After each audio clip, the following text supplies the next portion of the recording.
Okay, so hi, my name is Anna. So today I've picked books that I have read from these authors. I read one book before, and that book was a 5 stars. So let's see if the authors have written some more 5 stars for me. And let's start with Sharp Objects by Bajillian Flynn. I read Gone Girl by her, and up to date is my only 5-star thriller. So it's kind of high pressure. I don't think it will be a 5 stars because I feel like Gone Girl was a really big exception for me, and kind of why I liked it. Thriller is never really my favorite genre, but I think I'm gonna like it. Hopefully. I read it's very disturbing. We will see. Next one we have a Swedish author, which is Mindfulness for Losers by Christopher Holst. And I read one book by him, obviously, which was a feel-good kind of romance between two boys set in Stockholm. It was called, translated, it was a very weird title, but it was kind of a play on My Heart Will Go On, the song by Celine Dion, and they kind of translated it, and it sounds weird, which was kind of the point. And I really loved it because I loved the boys. They had a very nice relationship. I liked his themes. It was both happiness, it was sadness, it was a bit darkness, and I have kind of lately become very obsessed with books set in Stockholm, because I'm like, I've been there, I know that street, I know how it looks like there, I have walked there since I moved, and actually I know the town now. I'm almost a real Stockholmer now, which is kind of an insult to myself, but yeah. And I have kind of high hopes before on this one, but then I read the synopsis and I'm not super impressed by it. It's kind of this girl that lives in a small town in Sweden, and she's 27. I'm a 26-year-old girl, and coming from a small town. So that sounds kind of good. But the thing is, she's been in Paradise Hotel, and had sex on TV. And she's coming back, and everyone is super judgy, and she's decided to run off to Stockholm. I feel like it's supposed to run like a movie star. I think she's gonna try to meet a movie star or something in an American movie star in Stockholm. It doesn't sound like something I would like, but I will give it a shot. If you once give me a 5-star read, I will read anything from you. That's just a fact. Okay, if you give me 2 stars, I will stop. But until then, I will continue.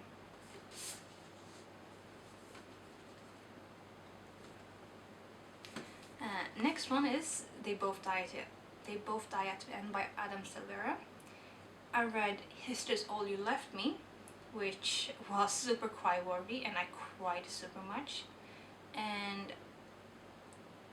this one I know is equally cry-worthy probably, but I really liked how, because they're teenagers, which I kind of started to feel a bit too old for sometimes, but I think that he writes very well.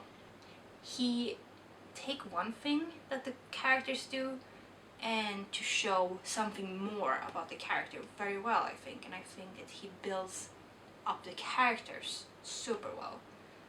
And so I hope I will get this in this book too. I didn't know what it's about. It was so super popular on BookTube some years ago, and I remember even when I first heard the synopsis, I was super intrigued, because I know it's a dystopian. It was just you get a call the day you die, and it's about 2 boys and the last day before they die, and that sounded very intrigued. I was very intrigued from the beginning. That was before I read History's All You Left Me, so I really hope this is also gonna be a 5-star read. this one I actually have highest hope about all of these 4 books. It's actually gonna be 5 stars. We'll see if I'm right or not. And finally, My Cousin Rachel by Daphne du Maurier. Daphne du Maurier, I think. I wish I read Rebecca, which I really enjoyed. I liked how she writes and how like the subtle mysteries was playing into it. I even actually watched the 40s movie adaptation by Hitchcock. It's Hitchcock, right? Hitchcock? Alfred Hitchcock, the super famous guy. Yeah, Hitchcock. Hitchcock. Yes, that guy. I even watched that movie, and I don't really watch movies or really like watching movies, but I was really impressed by that adaptation. And it's like almost the only like black and white movie I've ever seen even. So I was super impressed by it. So let's see if I can like this one. I think at least a 4 stars. I don't know anything actually about this, but I think at least a 4 stars about this book. Hopefully a 5 star. We will see. Okay, so wrap up for books by authors. I have previously read 1 book which was a 5 star. And first off we have Mindfulness for Losers by Christopher Holst. And this was the 1 book that I was a bit like, I'm not sure I actually like it. I don't really like the synopsis. And I was very right. I did not like this book. And I didn't after the halfway in, because I really couldn't stand the main character. Like, if you have a main character that's 25 and it feels like she's 15, like, you have failed. She had like no impulse control. She very much was like a teenager, like, oh, I wanna do this, let's go and do this, without thinking about any consequences whatsoever. And idolizing a star way too much. So like, this was a very big disappointment. And I don't know if the author, like the first book was about 2 boys, and I don't know if he just can't write women, or if it just didn't work for me personally, because she's very different from me. I'm very planning, very like, I plan everything basically, and she's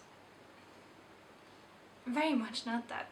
So I don't know if I'm just like, she's too different from me, and that's why I don't really like it. But also it's like, come on, you're 27. Like, some planning of and some adulthood you could muster. Like, come on.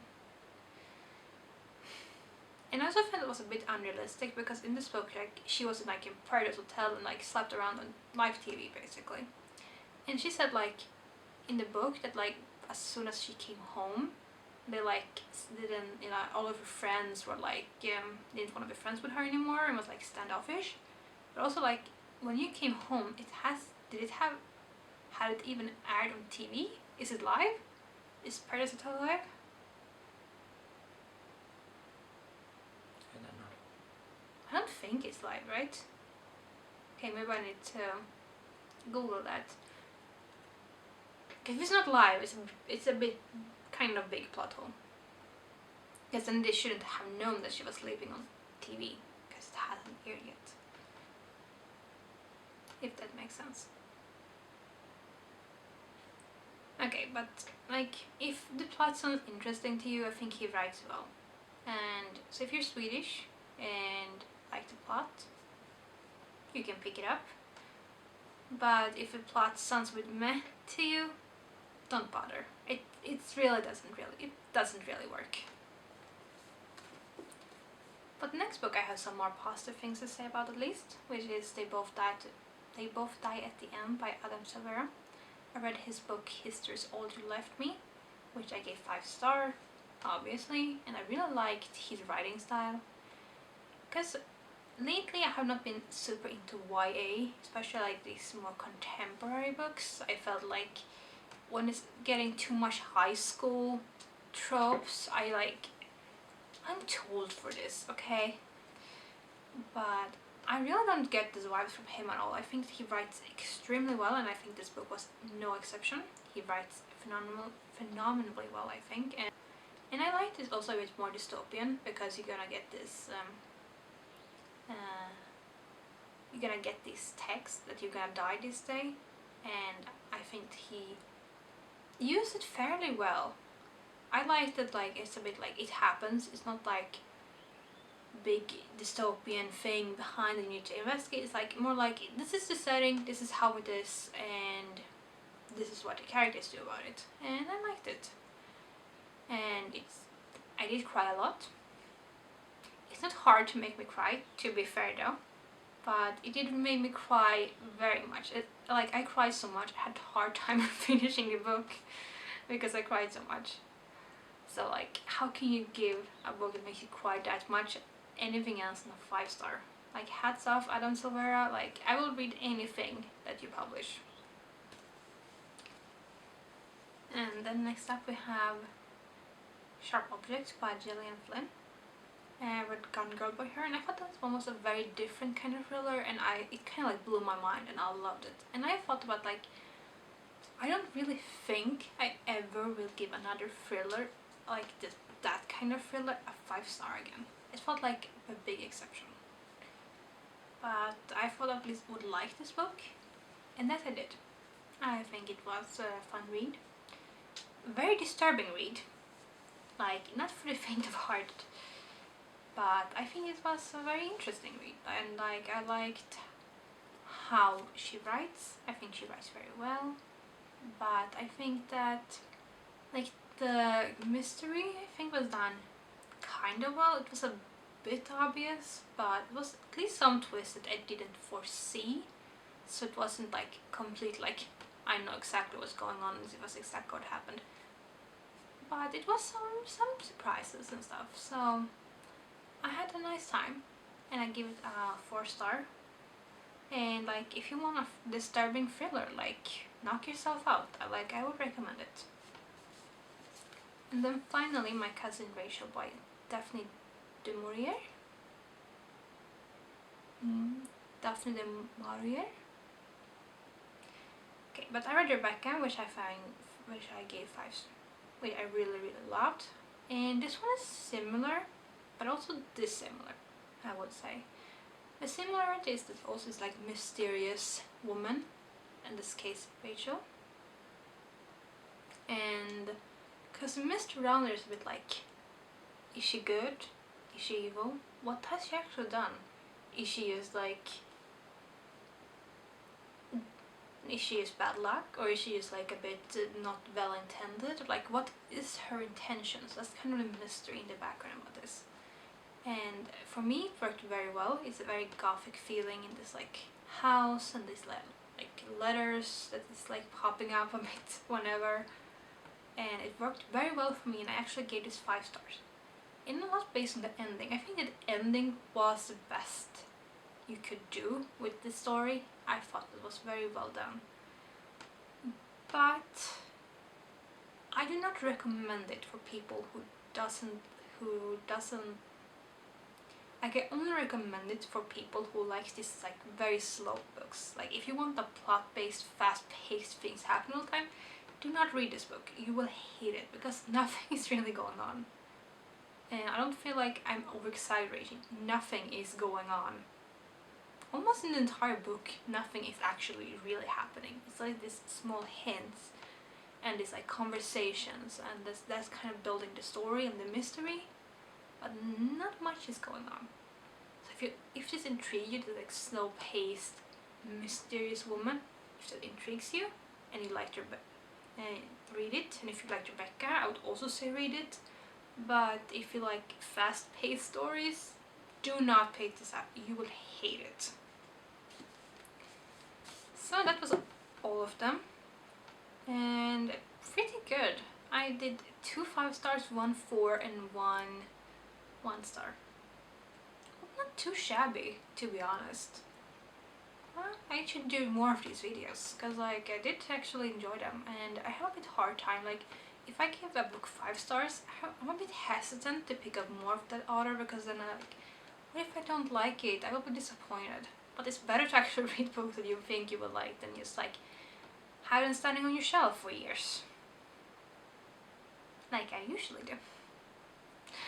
Okay, that was it for today. See ya.